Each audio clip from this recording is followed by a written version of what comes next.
بسم الله الرحمن الرحيم.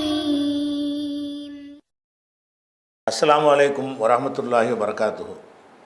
அன்பிற்குரிய சகோதர சகோதரிகளே, நீங்களும் ஆலிம்களாகலாம் என்ற இந்த பாடத்தில் ஒவ்வொரு ஞாயிற்றுக்கிழமையும் உலுமுல் குர்ஆன் என்ற குர்ஆன் பற்றிய கல்வியை அறிந்து வருகிறோம்.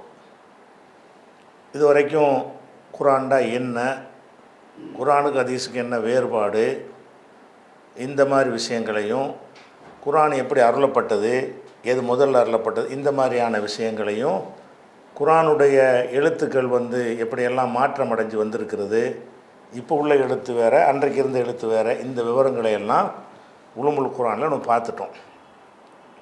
அடுத்தபடியாக குர்ஆனை பற்றி நம்ம அறிந்து கொள்கிற விஷயம் என்னென்னு கேட்டால், குர்ஆனில் 114 அத்தியாயங்கள் இருக்கிறது. அதே மாதிரி ஒவ்வொரு அத்தியாயத்திலையும் பலதரப்பட்ட எண்ணிக்கையில் வசனங்கள் இருக்கின்றன, ஆயத்து. அப்போ சூறாக்கள் இருக்கிறது, சூறாக்களுக்கு உள்ள ஆயத்துகள் இருக்கிறது. இந்த சூறாக்கள் இருக்கிற 114 அத்தியாயம், ஃபஸ்ட்டு அல்ஹம்து சூறாவை ஆரம்பித்து நாஸில் முடியும் இல்லையா, இந்த 114 சூறாவும் 1வது ஃபாத்திஹா, 2வது பக்கரா, 3வது ஆல இம்ரான், இந்த வரிசைப்படி இருக்கிறது.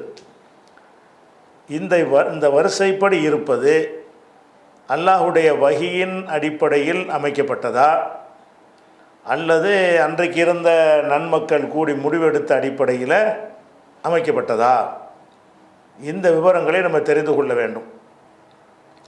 அது மாதிரி தெரிந்து கொள்கிற விஷயம் என்னென்னு கேட்டால், குர்ஆனில் வசனங்கள் இருக்குல்ல, இந்த வசனத்துக்கு பிறகு இந்த வசனம், இந்த வசனத்துக்கு பிறகு இந்த வசனம் இருக்குல்ல, இந்த விஷயம் இப்படி தான் இருக்கணுமா, அல்லது 3வது வசனத்தை 1வதாக வச்சுக்கிடலாமா, அப்படி ஏதாவது அதுவும் அல்லாட்டிருந்து வந்தது தானா, அல்லது மனிதர்கள் தான் இந்த வசனங்களை வகைப்படுத்தினார்களா, வரிசைப்படுத்தினார்களா? இப்போ அல்ஹம்துலில்லாஹி ரப்பில் ஆலமீன் அர் ரஹ்மான் ரஹீம் இருக்குல்ல, இதை முதல்ல மாலிக் யௌமிதீன் சொல்லிவிட்டு அப்புறம் அல்ஹம்துலில்லாஹி ரப்பில் ஆலமீன், குர்ஆனில் வசனம் தானே, முன்ன பின்ன இருந்தால் என்ன, அப்படி சொல்லலாமா? அல்லது இந்த வசனங்கள் இதான் முதல்ல, இதான் 2வது, இதான் 3வதுங்கிற அந்த சங்கிலி தொடராக இருக்குது இல்லையா, அதில் மாற்றம் செய்யக்கூடாதா? இந்த விவரங்களை தான் இன்றைய பாடத்தில் நம்ம அறிந்து கொள்ள இருக்கிறோம். அது குர்ஆனை பொறுத்த வரைக்கும் நபிகள் நாயகம் ஸல்லல்லாஹு அலைஹி வஸல்லம் அவர்கள் அருளப்பட்ட உடனே சாராம்சத்தை சொல்லிவிட்டு ஆதாரங்களை சொல்கிறான். அருளப்பட்ட உடனே ஒவ்வொரு வசனத்தையும் இது பக்கராவில் வைத்து விடுங்கள், இது ஆல இம்ரானில் வைத்து விடுங்கள் என்று அதை நபி ஸல்லல்லாஹு அலைஹி வஸல்லம் சொல்லிடுவாங்க. அவங்க சொன்ன பிரகாரம்தான் அந்த எழுத்தர்கள் என்ன செய்வாங்கன்னு கேட்டால், அந்தந்த வசனங்களை அந்தந்த அத்தியாயத்தில் கொண்டே வச்சுருவாங்க. வச்சு நபிகள் நாயகம் ஸல்லல்லாஹு அலைஹி வஸல்லம் மரணிக்கும் பொழுது அந்த எழுதி வைத்திருந்தாங்கல்ல, ரசூலுல்லாஹ்ட்ட எந்த காப்பியும் கிடையாது, ஹிஃபுல் மட்டும்தான். எழுத்தர்கள் கையில் என்ன இருந்தது, குர்ஆனுடைய பிரதிகள் இருந்தன. எப்படி இருந்தன என்று கேட்டால், அல்ஹம்து அப்படின்ற ஒரு பகுதி, பக்கரா என்று, ஆல இம்ரான் என்று, அதாவது ஒவ்வொரு சூறாவுக்கும் ரசூலுல்லாஹ் தனித்தனியாக சொல்லிட்டதுனால இந்த வசனத்தை இந்த சூறாவில் வைத்து கொள்ளுங்கள் என்று வழிகாட்டிய காரணத்தினால் எழுத்தர்கள் என்ன செய்வாங்கன்னு கேட்டால், பின்னாடி ஒரு வசனம் அருளப்பட்டால் கூட அதை முன்னாடி உள்ள சூறாவில் வைங்க என்று சொன்னால் அந்த மாதிரி வச்சுருவாங்க. அப்படி ரசூல் ஸல்லல்லாஹு அலைஹி வஸல்லம் வழிகாட்டுதல் அது வைக்கப்பட்டதுனால அந்த வரிசை பிரகாரம்தான் எல்லாரும் எழுதி வைத்திருந்தார்கள். எழுதிய அத்தனை பேருமே இப்போ நம்ம எந்த வரிசையில் வசனங்களை வாசிக்கிறோமோ அந்த வசனங்களை எல்லாரும் இப்படி தான் எழுதி வைத்திருந்தார்கள். ஒருவர் கூட இந்த வசனங்களை முன்பின்னாக மாற்றி என்ன செய்யலை, எழுதி வைக்கலை. அப்போ இது ரசூல் ஸல்லல்லாஹு அலைஹி வஸல்லம் இந்த வசனங்களுடைய வரிசையை பொறுத்த வரைக்கும் அவங்க வழிகாட்டிட்டாங்க. அந்த வரிசைப்படி ஒருத்தன் ஓதுனா தான் குர்ஆனை ஓதுனதாக ஆகும். குர்ஆன்லேருந்து ஒரு 10வது வசனத்தை எடுத்து அதை ஓதிட்டு அதுக்கப்புறம் அவன் 7வது வசனத்தை ஓதுனான் என்று சொன்னால் அவன் வரிசையை மாற்றுறான். 10க்கு அடுத்து 11 தான் ஓதணும், 10 ஓதுறான், 11 ஓதுறான், திரும்பி 2 ஓதுறான், ஒரு பக்கராவில் திரும்பி 4 ஓதுறான், இப்படி மாற்றி ஓதலாமான்னு கேட்டால் இந்த வரிசையை மாற்றுறதுக்கு அனுமதி கிடையாது. ஏன்னா அந்த வரிசை அமைப்பு வஹியின் மூலமாக நபிக்கு சொல்லப்பட்டு, நபியின் மூலமாக சஹாபாக்களில் எழுத்தர்களுக்கு சொல்லப்பட்டு, அந்த வரிசை பிரகாரம் அவங்க எழுதி வைத்து கொண்டார்கள். அப்போ வசனங்களின் வரிசையை பொறுத்த வரைக்கும் இப்போ நம்ம என்ன வரிசையில் அந்த வசனங்கள் ஒவ்வொரு சூறாவில் இருக்கிறதோ அதுதான் அல்லாஹ்வுடைய ரசூலே செஞ்சு காட்டி கொடுத்த வழிகாட்டுதல். சூறாக்களை பொறுத்த வரைக்கும் முதலாவது இந்த சூறா வைத்து கொள்ளுங்கள், ரெண்டாவது இந்த சூறா வைத்து கொள்ளுங்கள் அப்படின்னு ரசூல்லா வழிகாட்டினாங்களா? இல்லை. ஃபஸ்ட் அத்தியாயம் ஃபாத்திஹா சூறா, ரெண்டாவது அத்தியாயம் பக்கரான்னு இப்போ வச்சுருக்கோம்ல, இந்த மாதிரி ரசூல் ஸல்லல்லாஹு அலைஹி வஸல்லம் அவர்கள் அந்த மாதிரி வழிகாட்டி அதன் அடிப்படையில் இப்படி உருவாக்கப்பட்டதான்னு கேட்டால் அப்படி ரசூல் ஸல்லல்லாஹு அலைஹி வஸல்லம் சொல்லலை. எழுதி வைத்தவங்க எப்படி எழுதி வச்சுருந்தாங்கன்னு கேட்டால், ஒரு 114 நோட் புக்குன்னு வச்சுக்கிறோங்க. ஒரு நோட்டு புஸ்தகம் இருக்குது, இந்த காலத்தில் புரிகிற மாதிரி சொல்கிறதா இருந்தால். ஒரு புஸ்தகம் அல்ஹம்துக்கு உள்ள புஸ்தகம், அல்ஹம்துன்றது அந்த புஸ்தகம் தனியாக வச்சுருவாங்க. இன்னொரு புஸ்தகம் பக்கராவில் உள்ளதை பூராத்தையும் எழுதி அதை ஒரு கட்டு போட்டு வச்சுருவாங்க. அதுக்கப்புறம் நாசுன்னு ஒரு சூறா இருக்கா, அதை ஒரு எழுதி அதை ஒரு கட்டு போட்டு வச்சுருவாங்க. அப்போ 114மே எழுத்தர்கள் கையில் கண்ணா பின்னாண்டு தான் இருந்துச்சு. அடுக்கி இது ஃபஸ்ட்டு, இது செகண்ட், இது தேர்டுங்கிற ஒரு முறையில் அவங்க வைக்கலை. ஏன்னு கேட்டால் வைக்குமாறு ரசூலுல்லாஹ் வழிகாட்டலை. மொத்தமாக அதாவது 114 புஸ்தகத்தை எழுதி ஒரு டப்பாவில் போட்டோன்னு வைங்க, எது முதல்ல? 114 சூறாவை நீங்கள் இப்போவே என்ன செய்கிறீங்க, 114 புக்கில் தனித்தனியாக பிரிண்ட் பண்ணுறீங்க. இப்போ ஒத்த ஜூஸு பிரிண்ட் பண்ணி விற்கிறாங்கல்ல, அப்படி வச்சுக்கிறோமே. அப்போ 114 புக்காக விற்கப்படுது, தனித்தனியாக விற்கப்படுதுன்னு வைங்க. இது எல்லாத்தையும் அள்ளி ஒரு பெட்டிக்குள்ளே போட்டோம்னு சொன்னால் எது முதல்ல எது ரெண்டாவது இருக்காது. எதுவும் முதலாக இருக்கலாம், இது ரெண்டாவதாக இருக்கலாம். அந்த மாதிரி அடிப்படையில் தான் ரசூல் ஸல்லல்லாஹு அலைஹி வஸல்லம் காலத்தில் சூறாக்களுடைய அமைப்பு இருந்தது. இதை புரிந்து கொள்வதற்கு நம்ம புரிந்து கொள்வதாக இருந்தால் நம்ம எல்லாருக்கும் தெரிஞ்ச விஷயத்துலேருந்து இதுக்கு வரலாம். முதல்ல இறங்கினது இக்ரா சூறான்னு எல்லாருக்கும் தெரியும், அலக்கு சூறான்னு தெரியும். அப்போ அந்த அலக்கு சூறா தான் முதல்ல இறங்குனா. இப்போ நம்ம பிரதி வைத்திருக்கிற குரானில் அலக்கு சூறாவை முதல்ல இருக்குது, அது 96வது இடத்துல கொண்டே வச்சுருக்குறாங்க. ஃபஸ்ட்டு இறங்குனது இக்ரான்னு சொன்னால் அந்த வரிசைப்படி தானே அது வரணும். அந்த வரிசைப்படி வராமல் என்ன செய்யுதுன்னா இக்ராங்கிற சூறாவை கொண்டு போய் 96ல் வச்சுவிட்டாங்க. இப்படி தான் ஒவ்வொரு சூறாவும் அது இறங்குனதுக்கும் இப்போ இருக்கிற அமைப்புக்கும் எந்த ஒரு சம்பந்தமே இல்லை. அப்போ இதை ரசூலுல்லாஹ் காட்டாமல் அவங்களா தான் ஒரு முடிவு எடுத்து உஸ்மான் ரலியல்லாஹு அன்ஹு காலத்தில் தான் இந்த வரிசைப்படுத்தலை பிரதி எடுக்கிறாங்கல்ல, அப்படி செய்கிறாங்க. அதில் இன்னொரு ஆதாரம் சொல்வதாக இருந்தால், முஸ்லீமில் ஒரு ஹதீஸ் வருது. என்ன ஹதீஸ் வருதுன்னு கேட்டால் அந்த முஸ்லீம் ஹதீஸை பாருங்கள். சல்லைத்து மஅன் நபி ஸல்லல்லாஹு அலைஹி வஸல்லம், யார் சொல்கிறாங்கன்னா ஹுதைஃபா ரலியல்லாஹு அன்ஹு சொல்கிறாங்க. சல்லைத்து மஅன் நபி ஸல்லல்லாஹு அலைஹி வஸல்லம், நான் ரசூல் ஸல்லல்லாஹு அலைஹி வஸல்லம் அவர்களோடு நான் தொழுதேன். தாத்த லைலத்தின், ஒரு இரவில் போய் ரசூலுல்லாஹ்ட்ட இவர் மட்டும் தொழுகிறாருன்னா அது உபரியான வீட்டில் தொழுவாங்கள்ல இரவு தொழுகை, அந்த இரவு தொழுகை தான் இது. லொஹர் அஸர் மக்ரிப் இஷா அந்த மாதிரி தொழுகை இல்லை. சல்லைத்து மஅன் நபி ஸல்லல்லாஹு அலைஹி வஸல்லம் தாத்த லைலத்தின், ஒரு இரவு நபிகள் நாயகம் ஸல்லல்லாஹு அலைஹி வஸல்லம் அவங்களோடு நான் தொழுதேன். ஃபஃப்தஹல் பக்ரா, முதலாவது பக்கரா சூறாவை ஃபஸ்ட்டு ஓதுறாங்க. அல்ஹம்து எல்லாத்தையும் ஓதிருப்பாங்க, முறைப்படி அது சொல்லப்படலை. அடுத்து என்ன செய்கிறாங்கன்னா ஃபஃப்தஹல் பக்ரத்தை, பக்கராவை ஓதினார்கள். பக்கரா எவ்வளோ பெரிய சூறான்னு உங்களுக்கு தெரியும், அது ரொம்ப நேரம் எடுத்துருச்சு. ஃபொக்குல்த்து, பக்கரா ஓதிக்கிட்டு இருக்கும்போது ஃபொக்குல்த்து, நான் சொன்னேன்னு சொன்னால் அவர் மனசுக்குள்ளே சொன்னார்னு அர்த்தம். ஹுதைஃபா சொல்கிறார், ஃபொக்குல்த்துன்னா மனதுக்குள் சொல்லிக்கொண்டு நினைத்தேன்னு இந்த இடத்துல அர்த்தம்.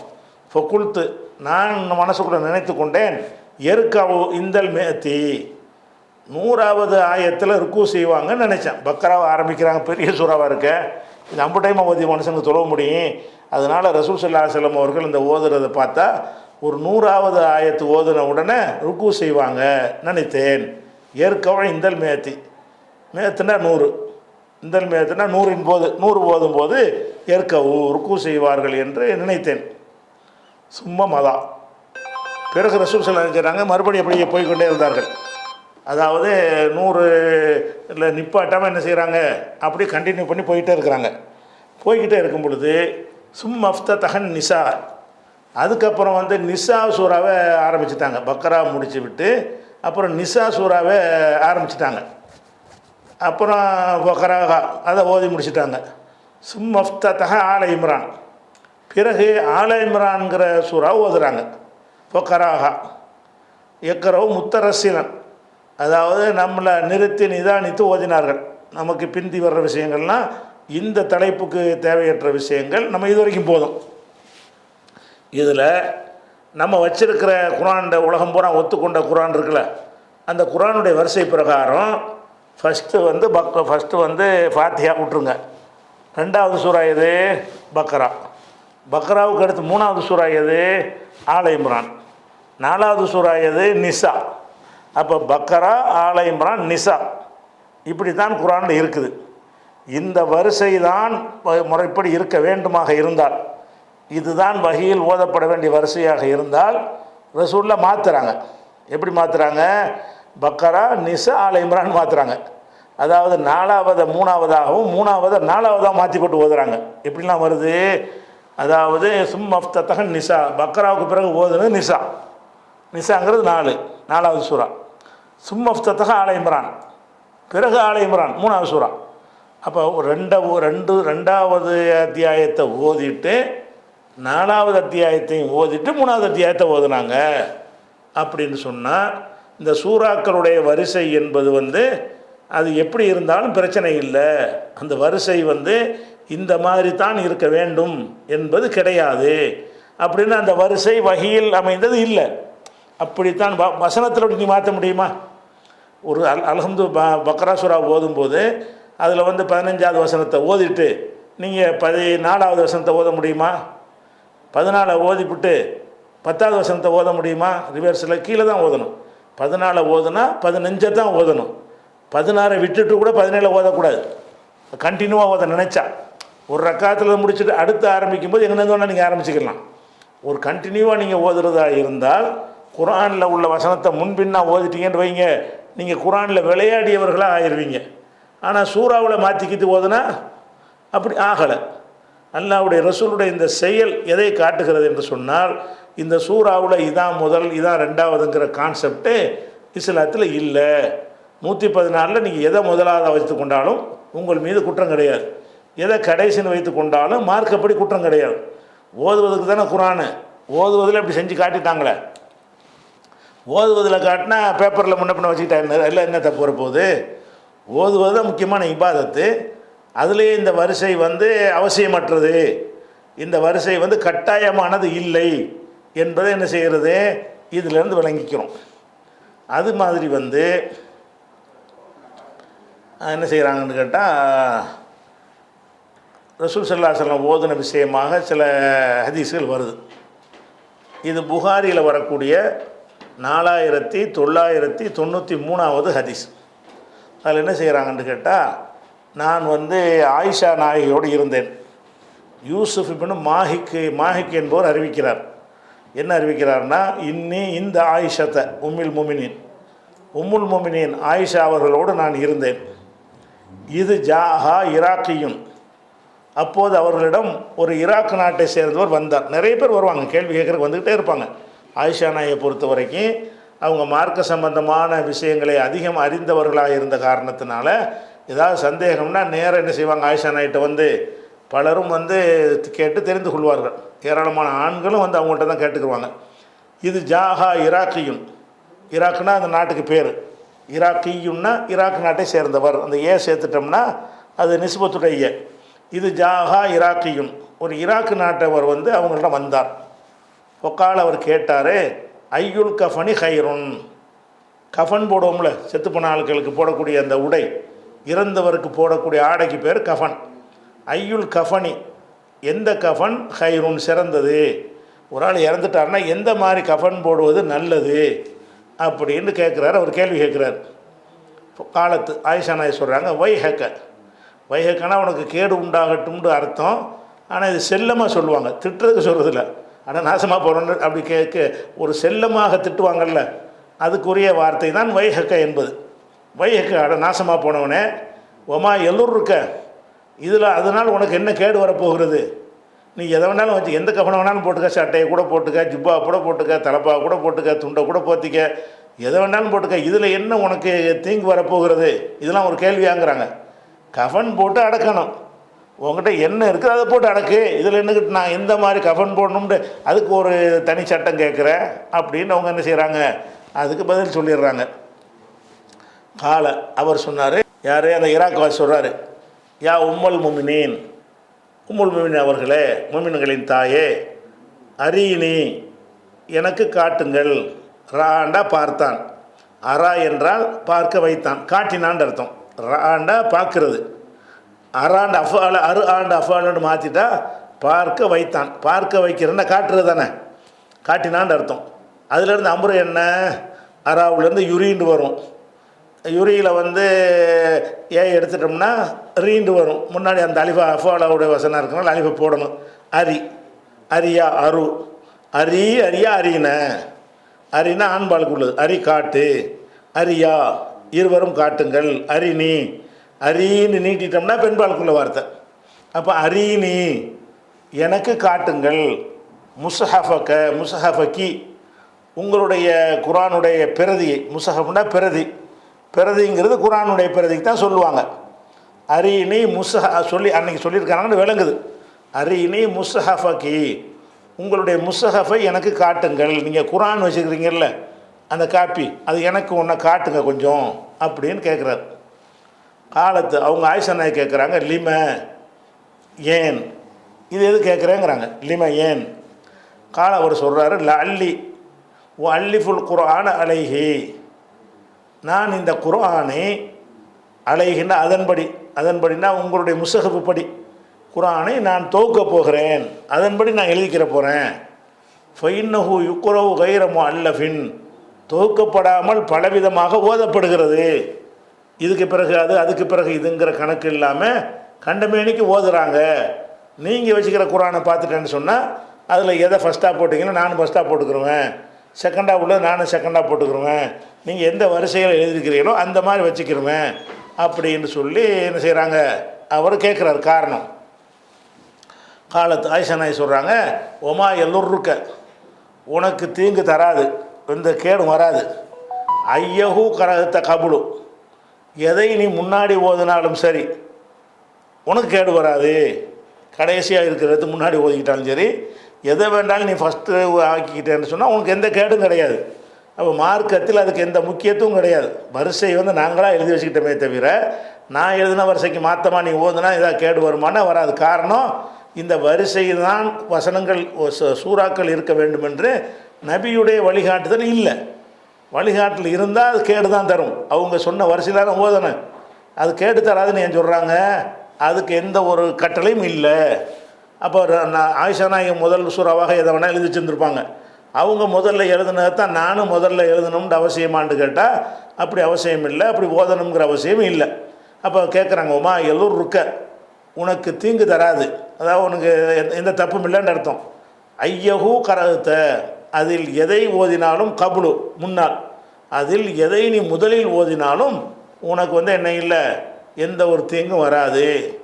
இன்னமா நசல அவ்வளமா நசல மின்ஹு ஆரம்பத்தில் இறங்குனுச்சில சூறா, அது என்ன இன்னமா நசல இறங்கியது என்னவென்றால் அவ்வளமா நசல மின்ஹு சூரத்து மினன் முஃபஸ்ஸலி. முஃபஸ்ஸல்னு சொன்னால் சின்ன சின்ன சூறாக்களுக்கு முஃபஸ்ஸல்பாங்க. அது நான் குரானுடைய வகையில் கிசார் முஃபஸ்ஸல், திவால் முஃபஸ்ஸல், திவாலுன்னு பல வகையில் குரானுடைய சூறாக்களை பேர் வச்சுருக்கிறாங்க. அது பின்னாடி நம்ம அது விளக்கிடுவோம். இப்போதைக்கு என்னென்னு கேட்டால் முஃபஸ்ஸல்னா சின்ன சூறான்னு வச்சுக்கிறோங்க. அது சூரத்து மினல் முஃபஸ்ஸலி, முஃபஸ்ஸல் வகையைச் சேர்ந்த சின்ன சின்ன சூறாக்கள் தான் ஆரம்பத்தில் இறங்கியது. ஃபீஹா திக்ருல் ஜன்னத்தி ஒன்னாரி, அதில் சொர்க்க நரகத்தை பற்றிய விஷயம்தான் இருந்தது. ஹத்தா இதா சாபன்னாசு இலல் இஸ்லாமி, மக்கள் இஸ்லாத்திற்குள்ளே நிறைய சேர்ந்து கொண்ட பொழுது நசரல் ஹலாலு உல் ஹராமு, ஹலல் ஹராம் வந்து ஹலால் ஹராமும் அப்புறம் தான் இறங்குனுச்சு. உளவு நசல அவ்வள செய்யின் ஆரம்பத்தில் இறங்கி இருந்தால் லா தஷரபுல் ஹம்ர, ஹம்ரை ஹம்ரனா மது, மதுவை குடிக்காதீர்கள் அப்படின்னு வந்திருந்தா காலும் அவங்கெல்லாம் சொல்லியிருப்பாங்க, லானதவுல் ஹம்ர அபதா, ஹம்ரை நாங்கள் விடவே மாட்டோம் என்று சொல்லியிருப்பார்கள். உளவு நசல லா தசுனு, தசினு லா தசுனு ஜினாவில் உள்ளது. நீங்கள் விபச்சாரம் செய்யாதீர்கள் என்று எடுத்தெடுப்பில், அதாவது ஈமானை போடாமல், சொர்க்கத்தை பற்றி பேசாமல், நரகத்தை பற்றி சொல்லிக் கொடுக்காம, மறுமைக்கு தான் வாழணுங்கிறதெல்லாம் சொல்லி கொள்ளாமல் எடுத்தெடுப்பில் நீங்கள் விபச்சாரம் செய்யாதீர்கள் என்று சொல்லப்பட்டால், இல்லை காலம் அவங்க சொல்லியிருப்பாங்க லானதவு ஜினா அப்பதன், விபச்சாரத்தை நாங்கள் ஒருபோதும் விடமாட்டோம்னு சொல்லியிருப்பார்கள். அதனால் ஆரம்பத்தில் வந்த வசனங்கள் எப்படி இருந்தது என்றால், சொர்க்கம் நரகம் அந்த மாதிரி மறுமையுடைய பயத்தை ஊட்டி அஸ்திவாரம் போடக்கூடிய வசனங்களாக இருந்தன. அதுக்கு பிறகு தான் ஹலால் ஹராம் சட்டங்கள் வந்துச்சு. இது முதல்ல வந்துருச்சுன்னு சொன்னால் அதை பின்பற்றி நடப்பதற்கு அந்த மனம் அவங்களுக்கு பக்குவப்படாது.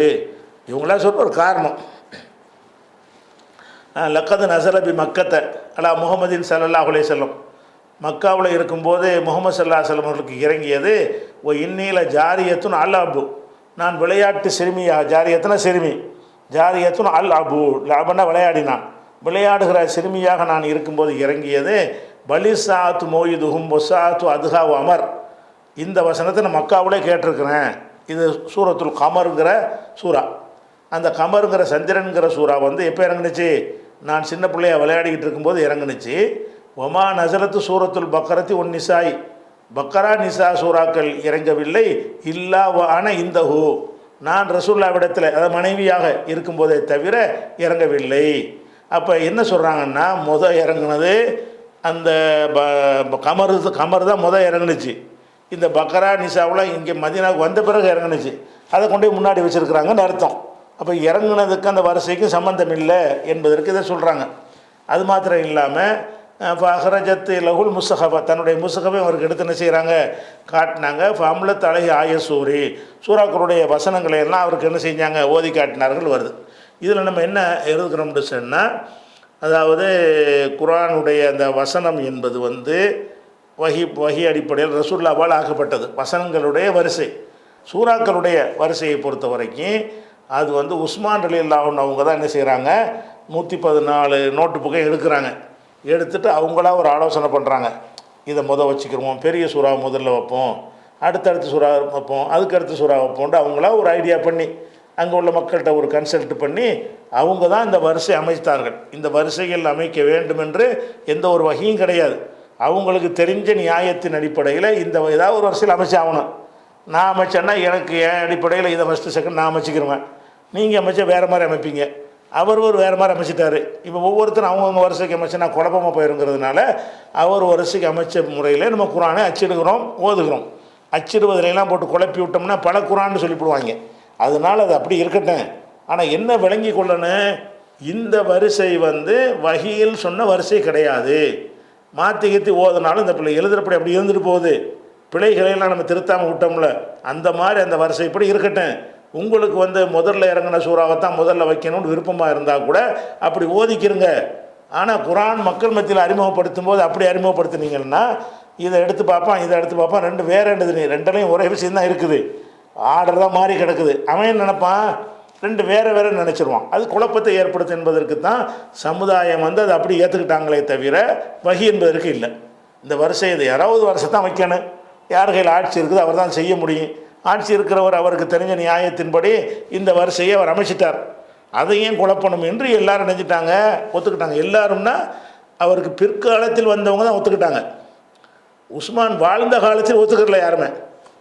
இந்த வருஷம் நீங்கள் உங்கள் வருஷப்படி வச்சுக்கிறங்க, எங்கள் வருஷம் வேறு அப்படின்னு சொல்லி தான் அவங்க நினைஞ்சாங்க. ஆளாளுக்கு ஒரு குர்ஆனை வச்சுருந்தாங்க. ஆனால் 114 சூறாவில் இருக்கும். எது முதல்ல இருக்கும் ரெண்டாவது இருக்கும்னா அப்போ இஷ்டத்துக்கு அவங்கவுங்க முறைப்படாமல் மாற்றி வச்சுருப்பாங்க. அதாவது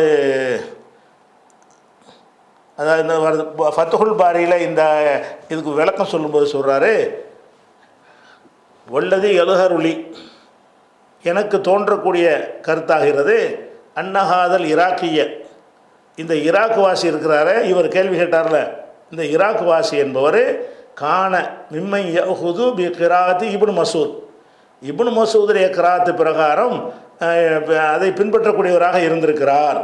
இவர் ஏன் ஆயிஷா நாயிட்ட கேட்குறாருன்னு கேட்டால், இப்னு மசூதுடைய கிராத்து பிரகாரம் இவர் வந்து ஓதுறவராக இருந்திருக்கிறார்.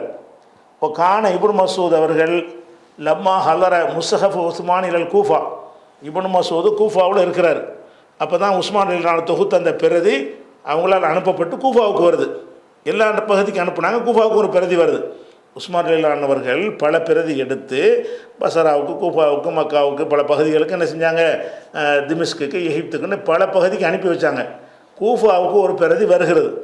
கூஃபாவுக்கு வந்தோடனே கூஃபாவில் தான் இப்னு மஸ்ஊத் இருக்கிறார். அவர் என்ன செய்கிறாருன்னு கேட்டால், லம் யுவாஃபிக் அலா ருஜூஇ அன் கிராஅத்திஹி, அவர் எந்த வரிசையில் ஓதினாரோ அதை விட்டும் மாற்றிக்கொள்ள மறுத்துவிட்டார், ஒத்துக்கொள்ளவில்லை. லம் யுவாஃபிக்னா ஒத்துக்கொள்ளவில்லை, ஒப்புக்கொள்ளவில்லை. அலர் ருஜூஇ அன் கிராஅத்திஹி, தான் ஓதுகிற முறையிலிருந்து மாறுவதற்கு, ருஜூனா ரிட்டன் ஆகுறது, மாற்றிக்கொள்ள அவர் உடன்படவில்லை. வலா அலா இஅதாமி முஸ்ஹஃபிஹி, அவருடைய முஸ்ஹஃபை அழிப்பதற்கும் ஒத்துக்கொள்ளவில்லை. நான் இந்த வரிசையில் நான் ஓதுவேன், இவர் சொன்னது நான் கேட்கணுமா? உஸ்மானுக்கு இந்த வரிசைப்படுத்துகிற அதிகாரம் இல்லைங்கிற மாதிரி அவர் நினைக்கிறார். நான் ஒரு வருஷம் நான் வஹீயில் வரும்போது எழுதி வச்சுருக்கிறேன், இந்த வருஷப்படி நான் ஓதிக்கிட்டு இருக்கிறேன், குரானில் உள்ள எல்லாம் இதில் இருக்கிறது, அப்புறம் எப்படி நான் எப்படி அதை கேட்பேன்னு அவர் சொல்லிகிட்டு இருந்தார். அதன் அடிப்படையில் ஓதுனவராக தான் அந்த ஈராக்குக்காரர் இருந்திருப்பார். கமாசையத்தி பயானுகு, அப்போ இதனுடைய பயான் வந்து பின்னாடி வருதுன்னு வேறு சொல்லிடுறாரு. அப்போ அதுதான் சொல்கிறாங்க, இப்போ கான தலீஃபு முஸ்ஹஃபிஹி முகாயிரன் லி தலீஃபி முஸ்ஹஃபி உஸ்மான். இப்னு மஸ்ஊதுடைய முஸ்ஹஃபு வந்து உஸ்மானுடைய முஸ்ஹஃபுக்கு மாற்றமாக இருந்தது. ஒரா ஷக்க, சந்தேகம் கிடையாது. அன்ன தலீஃபல் முஸ்ஹஃபில் உஸ்மானி, உஸ்மானுடைய முஸ்ஹஃப் இருக்க அதனுடையது தான் அக்ஸரு முனாசபத்தன் மின் கைரிஹி, மற்றதை விட பொருத்தமுடையதாக இருக்கிறது அப்படின்னு சொல்லி என்ன செய்கிறாரு, அவர் கூட எடுத்து காட்டுறார். இன்னும் சொல்ல போனால் இந்த குரானை வரிசைப்படுத்துறதுக்குல இந்த வரிசை வந்து முதல் சூரா அல்ஹம்து, ரெண்டாவது சூரா பக்கரான்னு ரசூலுல்லாஹ் சொல்லி இருந்திருப்பார்களே, ஆனால் அத்தனை சஹாபாக்களுடைய அந்த பிரதிகளும் இந்த வருஷப்படி தானே இருந்திருக்கேன். ஆனால் அலி ரலியல்லாஹு அன்ஹு அவர்கள் வந்து வைத்திருந்த ஒரு முஸ்ஹஃபை எடுத்து பார்த்தீங்கன்னா அதில் இந்த வரிசையில் அவர் எழுதலை. ஃபமின்ஹும் மன் ரத்தபஹா அலன் நுசூலி, இறங்கிய வரிசை பிரகாரம் தொகுத்தவர்களும் இருந்தார்கள். ஒஹுவ முஸ்ஹஃப் அலியின், அதுதான் அலியுடைய முஸ்ஹஃப். அலி அவர்கள் ஒரு முஸ்ஹஃப் வைத்திருந்தார்கள். கான அவ்வளவு இக்ர, அதில் முதல் சூறாவாக இக்ர எழுதி வச்சுருந்தார். சும்மல் பவாக்கி, பிறகு மற்ற சூறாக்கள் எழுதினார். எந்த மாதிரி எழுதினார்னு கேட்டால், அலா தர்த்தீபி நுசூலில் மக்கி சும்மல் மதனி, மக்கியுடைய சூறாக்களை இறங்கின வரிசை பிரகாரமும், சும்மல் மதனி பிறகு மதினாவுடைய சூறாக்கள் பிரகாரமும் அந்த வரிசைப்படி எழுதி வச்சுருந்தார். அப்போ ஃபஸ்ட்டு அலி ரலியல்லாஹு முஸ்ஹஃப் எடுத்துக்கிட்டோம்னா முதல்ல அருளப்பட்டது முதல்ல இருக்கும் அவருடைய பிரதியில் இருந்தது. கடைசி அருளப்பட்டது அவருடைய பிரதியில் கடைசியில் இருக்கும். அவர் என்ன ஆர்டரை கடைப்பிடிக்கலை, உஸ்மான் ரலியல்லாஹு அன்ஹு பயன்படுத்தின அந்த 114 வரிசையை அவர் கடைப்பிடிக்கலை. இது உஸ்மான் அவர்களுடைய கவர்மெண்ட் அவங்க கையில் இருந்ததுனால, ஆட்சி இருக்கிறனால அதை கொண்டு போனாங்க. அடுத்தடுத்த தலைமுறைக்கு வந்து அது ஒன்றே எல்லாருக்குமே சேர்ந்ததுனால அதுக்கு எல்லோரும் பழகிக்கிட்டாங்களே தவிர, அவங்க உஸ்மான் வாழ்ந்த காலத்தில் வந்து அநேக சஹாபாக்கள் என்ன செய்யலை, இதை வந்து ஏற்றுக்கொள்ளலை. அதே மாதிரி வந்து சும்மக்கான் அவ்வளவு முஸ்ஹஃபி இப்னு மஸ்ஊதுடைய குரானில் முதல் சூறா எதுன்னு கேட்டால் பக்ரா, முதல்ல பக்ரா எழுதி வச்சிருக்கிறார். சும்மன் நிசா, அப்புறம் வந்து 4வது எழுதி வச்சுக்கிறார் நிசாவை. சும்மா ஆல இம்ரான், பிறகு ஆல இம்ரான் எழுதி வச்சிருக்கிறாரு. அலா இஹ்திலாஃபின் ஷதீதின், இந்த குரானோடு ஏராளமான முரண்பாடுகளோடு, இந்த வரிசைக்கும் அதுக்கும் சம்மந்தம் இல்லை அப்படின்னு எழுதியிருக்கிறார். ஓ கதா முஸ்ஹஃப் உபய் இப்னு காப் அவருடைய முஸ்ஹஃப் இப்படித்தான், அதுவும் மாறுபட்டதாக தான் இருந்துச்சு. ஓ கைரிஹி, மற்றது இருந்துச்சுங்கிற விஷயத்தை வந்து இத்துக்கான் சுயத்து சொல்கிறார். இத்துக்கான்கிற நூலில் நான் இது விளக்கியிருக்கிறேன்கிறாரு. என்ன விளக்குனார்னு என்ன செய்யணுமா, அதை பிறகு எடுத்து காட்டுவோம். இப்போதைக்கு என்னன்னு கேட்டால், குர்ஆன் வந்து பலதரப்பட்டதாக ஆட்கள்கிட்ட இருந்திருக்கிறது. அதுக்கு அடுத்தது வந்து இது ஒரு ஜாமியு பயானில் இல்மிங்கிற இப்னு அப்துல் பர் அவர்கள் ஒரு தகவலை பதிவு செய்கிறாங்க. என்ன செய்கிறாங்கன்னு கேட்டால், ரபியாங்கிறவர்கிட்ட வந்து கேட்குறாங்க ஒரு சஹாபி, லிம குத்திமத்தில் பக்கரத்து ஆல் இம்ரான், பக்கரா ஆல இம்ரானையா முதல்ல கொண்டு வந்தீங்க. ஓ கது நசல கபலகுமா பிலுவும் சமானுன சூறா, அதுக்கு முன்னாடி 80 செச்சம், பில்லுண்டா செச்சம், 80க்கு மேற்பட்ட சூறாக்கள் இறங்கி இருக்குது.